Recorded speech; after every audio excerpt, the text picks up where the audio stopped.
Market లో invest చేసి మీ డబ్బులు డబుల్ చేసుకోవాలనుకుంటున్నారా? విజయవాడలో జరిగే సుందరరామిరెడ్డి గారి లైవ్ సెమినార్ కి అటెండ్ అవ్వండి. నమస్తే, welcome back to Suman TV. నేను మీ సంజయ్. ఈరోజు మనతో పాటు ఉన్నారు motivational speaker and emotional wellness coach హరిత అక్కల గారు. మ్యామ్తో మాట్లాడి భార్య భర్తల మధ్య గొడవల గురించి, ఒకవేళ విపరీతమైన గొడవలు వస్తే తర్వాత ఎలా డీల్ చేయాలి అన్న విషయాల గురించి కొంచెం చర్చించి కొన్ని కీ పాయింట్స్ తెలుసుకుందాం. నమస్తే మ్యామ్. నమస్తే సంజయ్.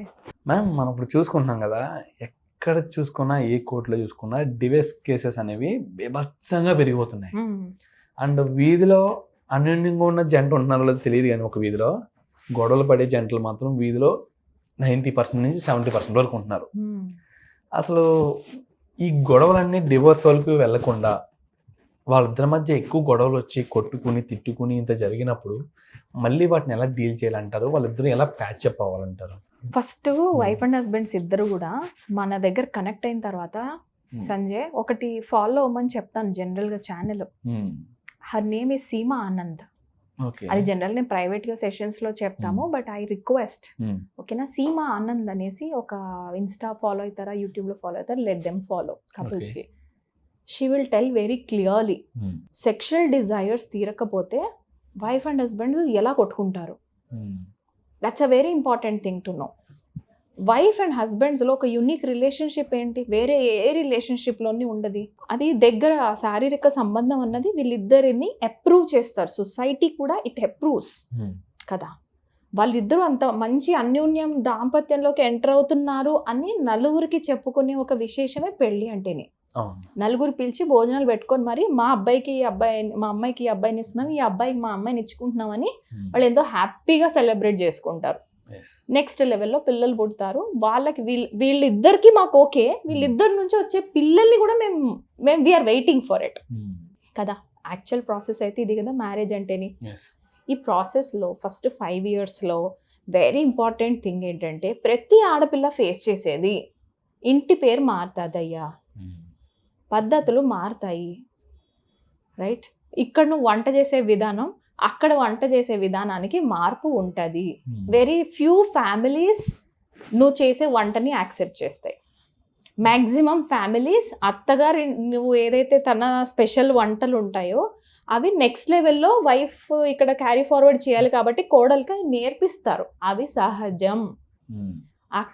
ఇక్కడ మదర్ ఇన్వాల్వ్ కావద్దు. నువ్వు ఏ కూర బాగా చేసినా మేము మాత్రం బాగా తింటాం కదా, వాళ్ళకి ఏంటి నొప్పి అని పొరపాటున ఈ అమ్మ అన్నిందంటే కాన్ఫ్లిక్ట్ ఈ అమ్మాయి మైండ్లో స్టార్ట్ అవ్వింది. నేను చాలా చిన్నది తీసుకుంటున్నాను వంట అని, అలాంటివి అన్నిట్లోనే ఉంటాయి. ఈ అమ్మాయి ఎక్కువ పడుకుంటుంది, సరిగా ఇల్లు ఉడవదు, ఓవర్గా ఓడిస్తేనేమో ఓవర్గా ఇల్లు పనే చూస్తుంది, భర్తను చూసుకోదు. భర్తను బాగా చూసుకుని బయటికి వెళ్తాను అనుకో, వీళ్ళు మమ్మల్ని పట్టించుకోడు, వీడు ఎంతసేపు అమ్మాయిని పట్టించుకొని బయటికి వెళ్తూ ఉంటాడు. ఓకే, ఇంట్లో ఎవరన్నా ఆల్రెడీ చిన్నపిల్లలు ఉన్నారు, ఈ పిల్లల్ని ఇంట్లోకి రానివ్వరు, వాళ్ళిద్దరే ఉంటారు. పెళ్ళైన వాళ్ళు ఇద్దరే ఉండక పిల్లల్ని తీసుకొని ఇంట్లో కూర్చుంటారా? They needed a private space, they everybody want a private space. So కానీ నేనేమంటానంటే, ఫస్ట్ 5 yearsలో నువ్వు ఏ బిహేవ్ చేసినా దానికి ఆపోజిట్ చెప్తారు. దీనికి నువ్వు స్టబర్న్ అవు కదా.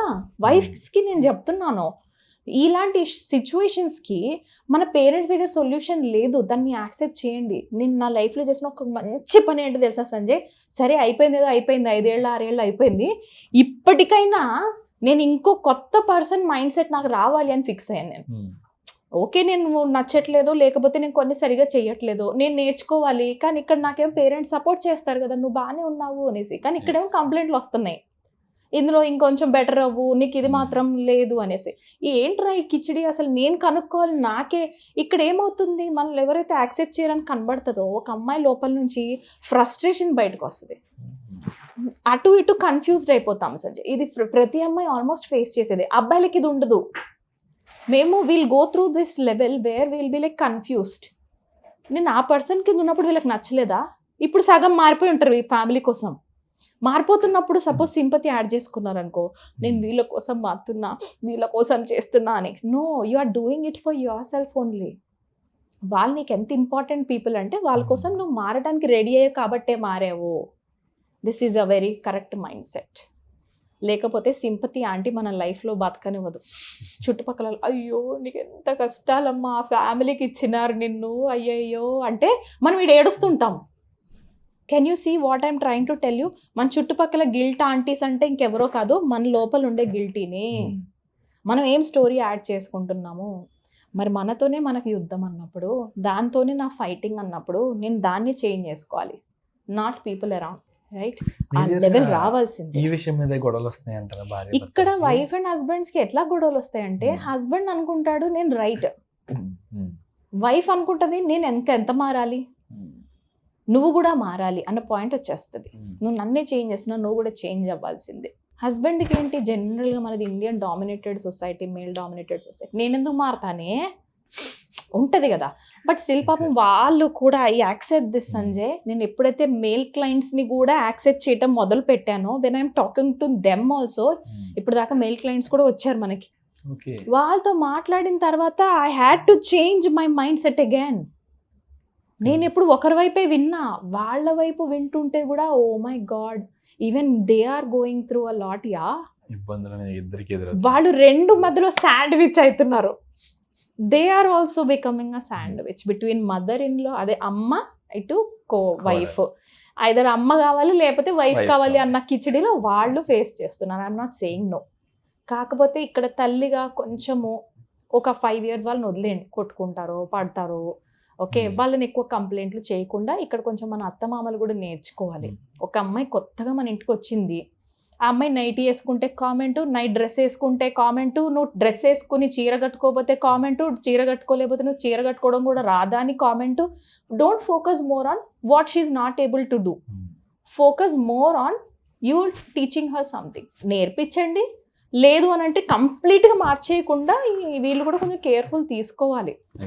కంప్లీట్గా మార్చేయొద్దు మనిషిని, ఆ ఉన్న మనిషిని యాక్సెప్ట్ చేసే తెచ్చుకోండి. ఈ బేసిక్స్ ఎందుకు చెప్తున్నా అంటే ఇక్కడే కొట్టుకుంటున్నారు. పెళ్ళైన ఫస్ట్ 1 year ఏదైతే కొట్టుకున్నారో అక్కడే లైఫ్ లాంగ్ కొట్టుకుంటున్నారు. నేను చాలా అబ్జర్వ్ చేశాక ఇది చెప్తున్నా. 1 yearది వదిలేద్దాం వైఫ్ అండ్ హస్బెండ్స్ ఇద్దరికి.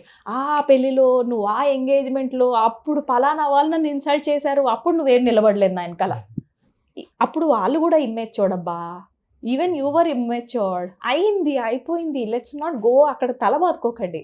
లాస్ట్ వీక్ కూడా మనం మళ్ళీ చేసాం వైఫ్ అండ్ హస్బెండ్స్. ఇప్పుడు ఏ పాయింట్ మీద వస్తుంది కాన్ఫ్లిక్ట్, ఈ కాన్ఫ్లిక్ట్లో మనం ఇద్దరం ఏం చేయాలి ఇక్కడే మాట్లాడండి. నేను హౌ టు ఆర్గ్యూ అన్న బుక్ మా ఆయననే ఆర్డర్ ఇమ్మని చెప్తే మా ఆయన గిఫ్ట్ ఇచ్చాడు. ఇచ్చేదా ఎట్లా ఆర్గ్యూ చేయాలని కూడా నా నుండే కనిపించినాను. నేను అన్నా కాన్ఫ్లిక్ట్ వస్తుంది మామ, నేను యాక్సెప్ట్ చేసేసిన, I accepted that conflict will come. ఎందుకంటే డిఫరెన్స్ ఆఫ్ ఒపీనియన్స్ ఉంటాయి, నీ వాల్యూ సిస్టమ్ వేరు, నా వాల్యూ సిస్టమ్ వేరు, కానీ at least I learn how to argue gracefully. నేను డామినేట్ చేయకూడదు, నేను కన్నా మెసేజ్ పాస్ కావాలి అంటే నేను నేర్చుకోవాలి కదా అన్న. ఆయన లైక్ ఓకే కావాలి కదా చదువు, బుక్ నాకు కొనిపెట్టారు. ఆయన ఎవరైనా వచ్చేప్పుడు చూసి ఏంటి మీ వైఫ్ ఆర్గ్యుమెంట్ ఎలా చేయాలని అవుతుందని, we'll have fun, right, we'll have fun. ఒక్కసారి కొట్లాడిన దాని దగ్గర నేను I wrote my self, last week మస్తు గొడవ పడ్డాను దగ్గర, నేను I wrote on a book. ఒక్క ఫైట్ నా రిలేషన్షిప్ని డిసైడ్ చేయలేదు, ఒక్క ఆర్గ్యుమెంట్లో ఆయన అన్న ఒక సింగిల్ మాట నా 9 years ఆఫ్ మ్యారేజ్ని డిసైడ్ చేయనివ్వను. లోపల వస్తుంది కదా నీకు కంప్లైనింగ్ అంటే, ఈయన ఎప్పుడు నేను టార్చర్, నో టార్చర్ అంటే you just go back, I will talk to my self later. నువ్వు అంటున్నది తప్పు, ఆయన నాకు ఇన్నిసార్లు ఇన్ని హెల్ప్ చేశారు, ఇంత గ్రాటిట్యూడ్లో 80 points రాసావే, ఓ కళ్ళల్లో తెగ నీళ్ళు పెట్టుకున్నావే హ్యాపీ టీయర్స్తోని, ఇంత నా కోసం చేశాడు అని. So this is not coming from this person, ఆయన తప్పు కాదు అది. So sympathy aunty just go, tension aunty just go, అంత బాగానే ఉంటుంది. ఓకే అయ్యో కానీ నువ్వు గిల్టీ స్టార్ట్ అవుతుంది, ఇవన్నీ యాక్సెప్ట్ చేస్తే గిల్టీ విల్ కమ్. అంత మంచి హస్బెండ్ని కూడా నువ్వు టార్చర్ చేస్తున్నావు బిడ్డ అనుకుంటే ఇది వస్తుంది. Then I will talk to that guilty also. Hello guilt aunty, ఆమె హ్యూమన్ బీయింగ్ ఫస్ట్, తర్వాత నే కోచ్, ముందు నేను కూడా హ్యూమన్ బీయింగ్నే, నాలో కూడా అన్నీ ఉంటాయి, రానివ్వు, ఐ విల్ డీల్. ఇది ఒక్కటి జరిగింది కదా అని నేను నా పర్సనాలిటీని డిసైడ్ చేయను. If injustice happened with me. ఒక లవ్ మ్యారేజ్లో తీసుకుందాం, ఒక వాళ్ళు 3 years 4 years నుంచి జర్నీ చేస్తుంటారు లవ్, తర్వాత ఇంట్లో పెద్దలను ఒప్పించుకుంటారు, లేకపోతే కాదని పెళ్లి చేసుకుంటారు, అంతా బాగానే ఉంటుంది. ఇక్కడ మ్యారేజ్ అయ్యాక బాధ్యతలు పెరుగుతాయి. ఇక్కడ వీళ్ళంతా అప్పటి వరకు కలిసి ఉందాం, జీవితాంతం ఒకరికి తోడుగా ఉందాం అనుకుని పెళ్లి చేసుకున్న వీళ్ళే నువ్వు అలా లేవని గొడవపడి, ఇలా లేవని గొడవపడి, లేదా నీతో నాకు ఇది సెట్ కావట్లేదు, ముందులా లేవు, ఇలా లేవు అని చెప్పేసి కారణాలు వెతుకొని, చిన్న చిన్న కారణాలు వెతుక్కొని విడాకుల వరకు వెళ్తున్నారు. నిజంగా అంటే వీళ్ళిద్దరు ప్రేమ కన్నా ఆ చిన్న గొడవ ఇంపార్టెంట్ అయిపోతుంది మీరు అన్నట్టుగా చూసుకుంటే. ఎగ్జాక్ట్లీ మీరు చూసుకుంటే ఇక్కడ మీరు అన్నట్టుగా గొడవ కాదు, అక్కడ మన మైండ్ సెట్ పెద్ద ప్రాబ్లం క్రియేట్ అవుతుంది. Yeah. ఇప్పుడు నీకు ఈ గొడవ ఇంపార్టెంటా పర్సన్ ఇంపార్టెంట్ అన్నది Yeah. వాళ్ళకి తెలియట్లా. వాళ్ళ సంథింగ్ వాళ్ళు అంటే తెలుసుకోలేని స్థితిలో ఉన్నారు. అంటే వాళ్ళని తప్పు ఆ పట్ల టైంలో వేరే వాళ్ళ హెల్ప్ తీసేసుకోవాలి. Yes. మనం ఉన్నాం కదా, వీఆర్ దేర్ సంజయ్, మనకి ఎందుకు కనెక్ట్ అవ్వాలి? Exactly. మనం బయట నుండి వస్తాం కాబట్టి ఇట్లా తీసి పక్కన పెడతాం. Hmm. ఇంట్లో వాళ్ళు అటాచ్మెంట్ లో ఉంటారు. అవును. అవర్ పీపుల్ ఆర్ మన కోసమే ఉంటారు. అర్థం. There love is the highest. Yes. నేను అస్సలు కాదని, there love is the highest.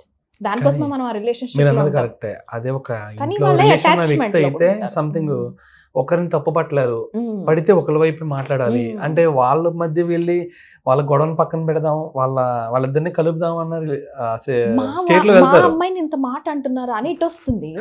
మా అబ్బాయి మీ అమ్మాయిని చేసుకున్నాక ఇంత టార్చర్ అనుభవిస్తున్నాడు అని వీళ్ళకి పెయిన్ వచ్చేస్తుంది.